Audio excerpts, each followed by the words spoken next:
Buenos días, me permito presentar el proyecto de investigación Automedicación en estudiantes de la Facultad de Educación, Artes y Humanidades de la Universidad Francisco de Paula Santander de Cúcuta. Este proyecto está acompañado por las docentes Margarita Peñalosa Durán, quien les habla, la profesora Ligia Teresa Mora Delgado y la profesora Carolina García Pino. Vamos a ver en qué consiste este proyecto. Nace de situaciones muy particulares. Quisimos analizar qué estaban haciendo o cómo nuestros estudiantes en esta facultad en específico, están haciendo uso de los medicamentos. A partir de allí tenemos dos perspectivas, responsable e irresponsable. Se entiende la primera como la decisión, ojo acá, de un estudiante para intervenir de manera autónoma. Ahí está la clave, de manera autónoma en la gestión del diagnóstico, prevención y tratamiento de algunas patologías. Fundamental, de manera autónoma en la gestión del diagnóstico, prevención y tratamiento de algunas patologías. La otra perspectiva que presentamos es irresponsable, es decir, aquel estudiante que se automedica sin tener conocimiento sobre la sintomatología y el tratamiento médico específico. Ahí tenemos entonces esas dos vertientes y por supuesto identificar cómo nuestros estudiantes, además que son personas muy jóvenes, lo vamos a ver en los resultados preliminares, pues hacen uso de los medicamentos. ¿Cuál es el panorama entonces en Colombia? Según López, en el año 2016, el 79,3% de los estudiantes de medicina recurrían a esta práctica en la medida que adquirían información sobre los medicamentos y empezaron a sentirse seguros de automedicarse, generando un alto riesgo para su salud. Primera investigación referente a la nuestra y sobre todo que nos hace un llamado digamos que de atención frente al tema. Palacio en el año 2002 evidenció que la utilización inapropiada en la enorme diseminación de la automedicación, en la prescripción no autorizada y en los errores de medicación. Los riesgos de la automedicación son bien conocidos y su dimensión es definitivamente relevante. Por su parte, también encontramos en otros antecedentes y por supuesto en esta problemática que nos toca tan de frente, que las causas que determinan esta conducta son la influencia de los medios y el factor cultural, ya que tiene origen en los hábitos arraigados en la conciencia individual del estudiante, producto del tratamiento de muchas experiencias patológicas similares y en el estereotipo persistente de solo curar rápida y económicamente los síntomas y no la enfermedad de manera terminal. Ahora bien, ¿cuál es la formulación del problema que estamos exponiendo y del proyecto que queremos realizar? ¿Cómo se presenta la automedicación en los estudiantes de la Facultad de Educación, Artes y Humanidades de la Universidad Francisco de Paula Santander de Cúcuta durante el primer semestre del 2021? Para eso hemos trazado un camino.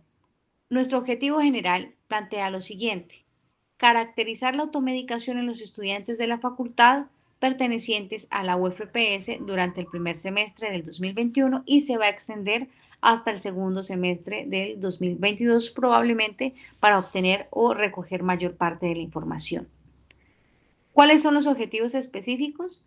Describir la situación sociodemográfica de la población estudiantil, identificar las patologías y medicamentos más empleados en la automedicación en la población de 2000, en la población de estudio, establecer las conductas y principales causas de la automedicación en la población de estudio y finalmente determinar los principales riesgos en que incurre la población al automedicarse. ¿Cuál es nuestro marco de referencia? Traemos dos principales, uno en Chile y el otro en España.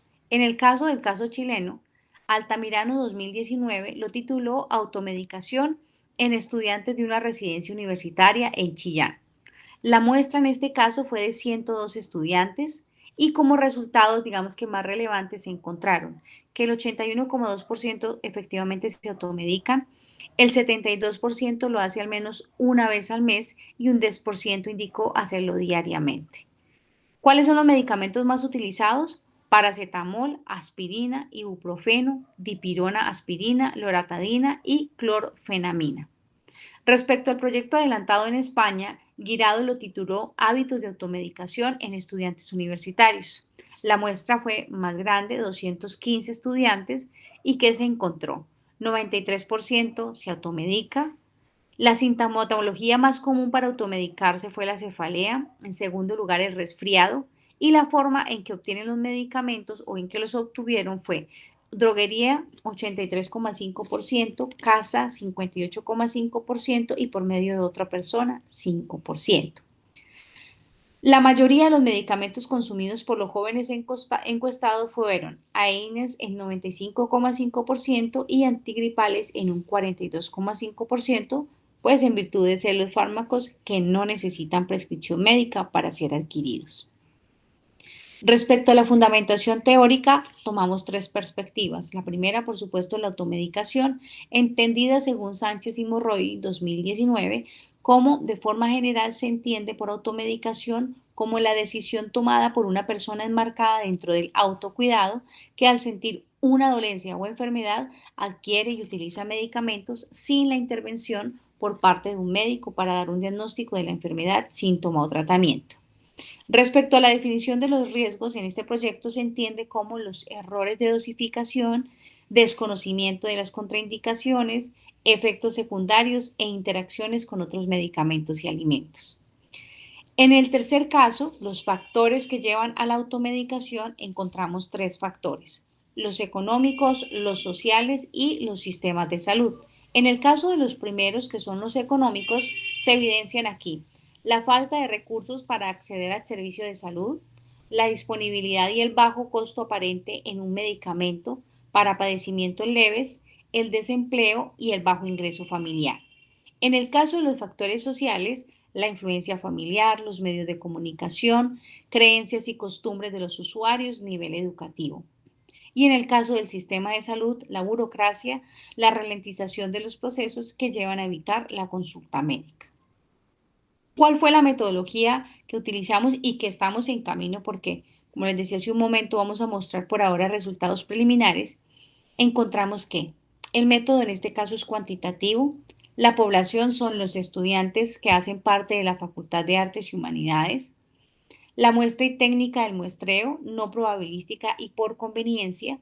El instrumento que decidimos utilizar fue la encuesta y este instrumento fue validado por dos químico-farmacéuticos. Asimismo, quiero mencionar que el instrumento se subió a la plataforma de Google Forms con el objetivo, pues, de aprovechar las herramientas tecnológicas y que las clases se están adelantando con mediación tecnológica para poder enviar los enlaces, explicar el proyecto y acceder de mejor forma a nuestros estudiantes. ¿Cuáles son los resultados parciales hasta el momento? El programa de comunicación social o la población tiene 527 estudiantes, trabajo social en las jornadas diurnas y nocturnas 974 estudiantes y la licenciatura en Ciencias Naturales y Educación Ambiental 255 estudiantes. La muestra, que es no probabilística por conveniencia, digamos, va a tomar como un elemento importante que el diligenciamiento es voluntario. Se les envía a los estudiantes por correo electrónico, por supuesto se hace un acompañamiento también con los docentes, pero pues quedamos allí a la voluntad del estudiante. Los resultados parciales sobre una muestra de 162 estudiantes. ¿Qué encontramos?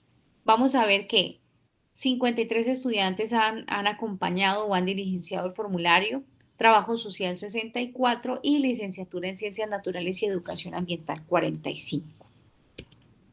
Los resultados que hemos obtenido hasta el momento.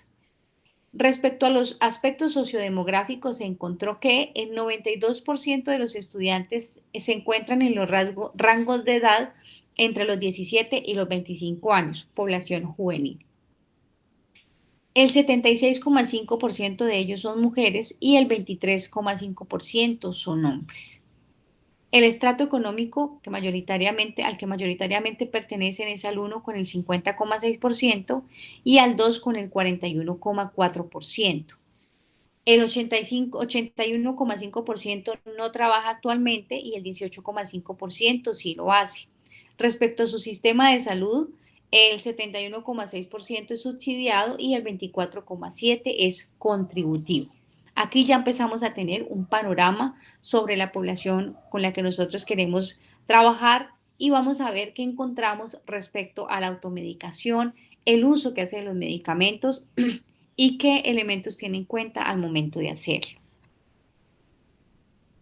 Cuando se les preguntó con qué frecuencia tienen conocimiento de los efectos secundarios que producen los medicamentos, el 25,6% dice que a veces tienen en cuenta esos elementos, ¿sí?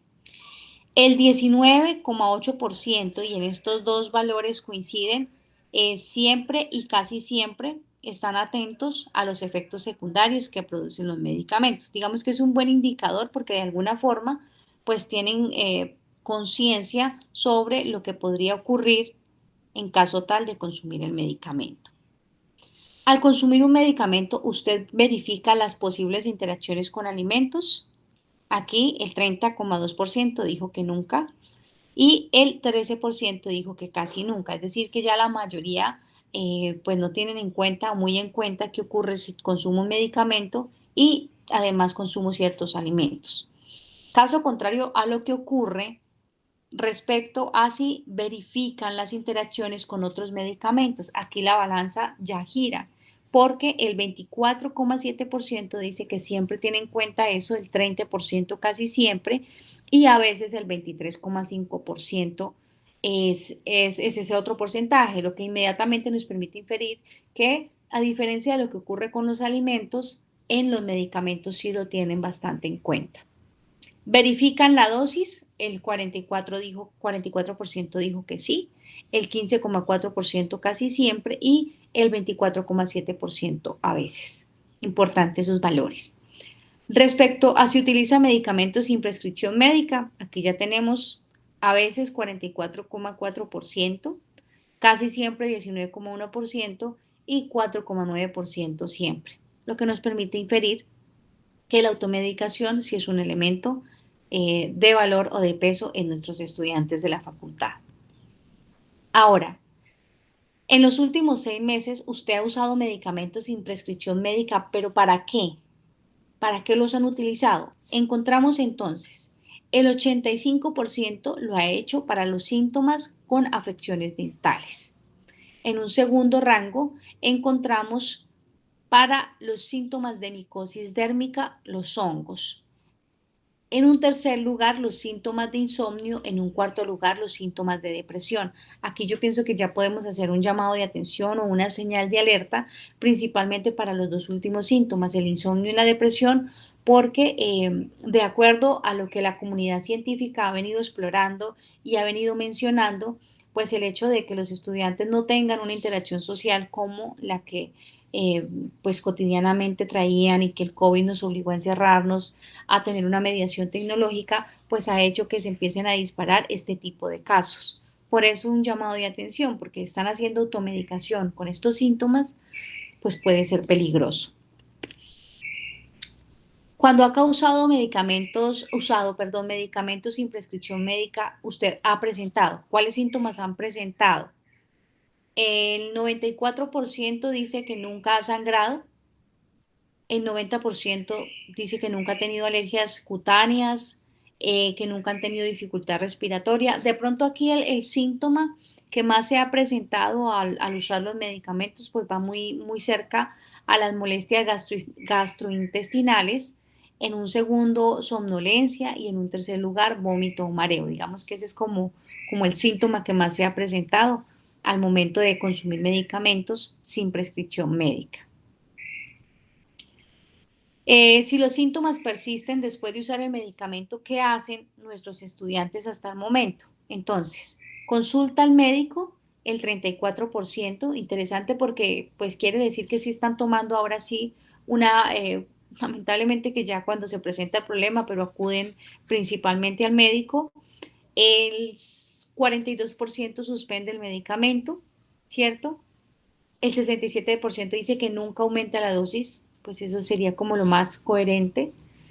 El 15% dice que cambia de medicamento y el 17% prefiere consultar al farmacéutico. Nuevamente, la responsabilidad gigante que tienen nuestros regentes al momento de atender a los estudiantes, pues no a los estudiantes, pero sí a la población que llega pues a sus puntos de atención. Usted usa medicamentos sin prescripción médica, ¿por qué? ¿Cuál es la razón que dieron nuestros estudiantes? Aquí digamos que uno de los datos más relevantes está porque confía en la opinión de algún amigo o familiar respecto al medicamento recomendado. Aquí el 40% dice que lo hace por eso. El 27% dice que no cuenta con el tiempo para asistir al consultorio, ¿no? A veces. El 22% habla sobre el prestador de salud, pues no respondió su solicitud. El 26% prefiere buscar información sobre el medicamento y decidir si le es útil o no. El 30% dice que a veces prefiere ir a la farmacia o a la droguería. Y el 18% habla de utilizar los medicamentos que recomiendan los medios masivos, programas o publicidad. He leído los porcentajes de a veces porque, pues digamos que dentro de la tabla es uno de los más representativos respecto a por qué o cuál es la razón que los lleva a eso. Ahora bien, en términos generales, la principal razón o por qué siempre acuden a la automedicación, el porcentaje más fuerte lo podemos ver en que prefieren ir a la farmacia, a la droguería, ¿sí? Otra vez la tarea de los regentes. Sobre el uso de medicamentos sin prescripción médica, ¿usted considera que existe riesgo de? Aquí ya empezamos a encontrar algunos elementos bien importantes. El más representativo lo tenemos en el 18%, dice daño renal con el 18%, casi siempre con el 19%. Llamamos la atención pues principalmente porque aquí ya vamos teniendo como una perspectiva que nos permite inferir algunos elementos, pero también más adelante recomendaciones que nos llevan a que debemos entrar a capacitar a nuestros estudiantes porque a veces no dimensionamos todo lo que acarrea tener la automedicación presente. ¿Cuáles son nuestras principales conclusiones hasta el momento, solo con estos resultados que les mostrábamos? La mayoría de la población pues se encuentra entre los 17 y 25 años, es decir, estamos con una población muy joven, perteneciente al estrato 1 y con régimen subsidiado. Al momento de tomar un medicamento, pues tienen en cuenta algunas observaciones, pero no prestan, por ejemplo, atención al tema de la interacción con los alimentos o si tienen efectos secundarios. Las afecciones por las que han usado medicamentos principalmente son afecciones dentales y la micosis dérmica. Y sobre el uso de medicamentos sin prescripción médica consideran que a veces puede generar dependencia, farmacoresistencia, entre otros. ¿Cuáles son algunas de nuestras recomendaciones? Por ahora tenemos dos y es dar continuidad a la aplicación del instrumento con nuestros estudiantes y fundamentalmente la formación, la capacitación, porque sí notamos que la automedicación pues es un elemento bastante alto dentro del programa o dentro de la facultad y por lo tanto tener una mejor perspectiva sobre lo que ocurre cuando lo hacemos de manera, digamos, continua y sin pensar, por ejemplo, en los efectos secundarios, pues sí hace un llamado de atención para poder formar. Eso es todo. Muchas gracias por su atención.